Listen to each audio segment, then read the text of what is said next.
I not only broke a hobby faux pas once in this grading order, I broke it a total of 8 times. And why do I say 8 times? In this stash of cards, I graded with SGC 8 different one-of-ones. Yes, I graded one-of-ones, and I'm not sorry about it. I think it's the best thing ever. And by the way, this is also the closest you will ever find me buying modern cards. And it probably shocks no one that, of course, these are many size cards. I couldn't tell you the last time I actually purchased a regular sized baseball card, and I know when I held them at the National this past year, they felt so incredibly large. So my frame of reference right now for baseball cards are strictly tobacco size cards. But if you're also a Seattle Mariners fan, you are going to absolutely love all 8 of these cards that are in this particular order. But I will also say, due to the recent changes with Topps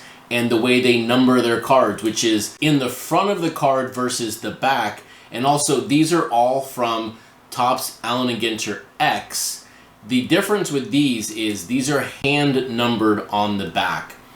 Starting last year, Topps started numbering these Allen & Ginter cards on the front, and I find it the most atrocious thing in the hobby. Writing on the card, on the front of it, to me is awful. I have not purchased a 2023 Allen & Ginter X card, and I probably will not buy a 2024 or anything in the future if the numbering remains on the front, because it has to be on the back in my opinion.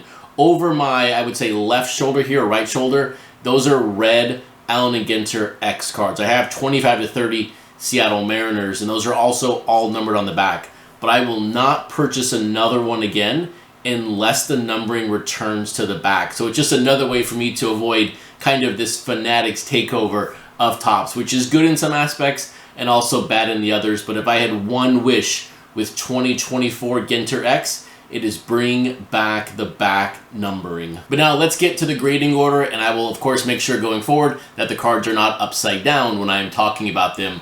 But leading off from the very first one-of-one is a player that most Mariner fans may forget even played for the team. Mike Leake pitched for the Mariners from 2017 through part of 2019 before being traded to the Arizona Diamondbacks. But here is his Allen & Ginter X one-of-one from 2018. And then the only other 9 in the grading order is a big rookie card from one of the current pitchers on the team. This is George Kirby's 2022 Ginter X rookie card, of course, one-of-one. I knew it wasn't going to be a 9, 5, or a 10 because of that upper right corner, but just very happy to have his rookie card of all of the pitchers. And then who could ever forget the fact that Jerry Dipoto traded for D. Gordon and then tried to make him a center fielder here in Seattle. But here is D. Gordon's card from 2018 Topps Allen & Ginter X. And then what was at one time the best free agent pitcher we had signed in the open market, but now he is a San Francisco Giant. This is 2022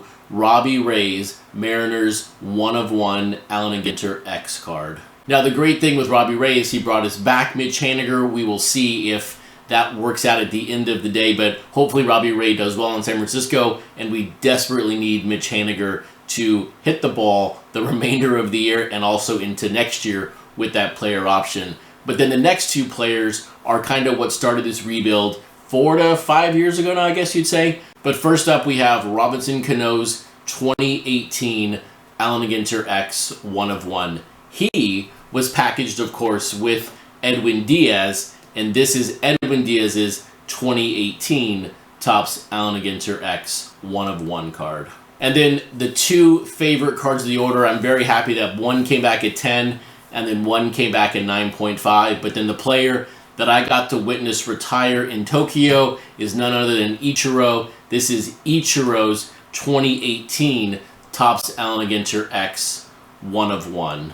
And then the player this year that came back to Seattle to retire and sign a one-day contract, this is Nelson Cruz's 10 from 2018 Allen & Ginter X. So all in all, just a really, really fun order. I didn't have any expectations on the grades. I didn't prep these cards. I basically gave them to SGC at the National. And if these would all come back a 6 or a 7, I really wouldn't have cared. I just wanted them in the slab to protect them and display a little better than the reds. I will debate here the future. If I send those reds, that's going to be quite expensive. I'd probably rather use those funds to further my T206 set or further grade some of my polar bear cards. But if you want to learn more about T206, the greatest baseball card set ever released, hit that subscribe button.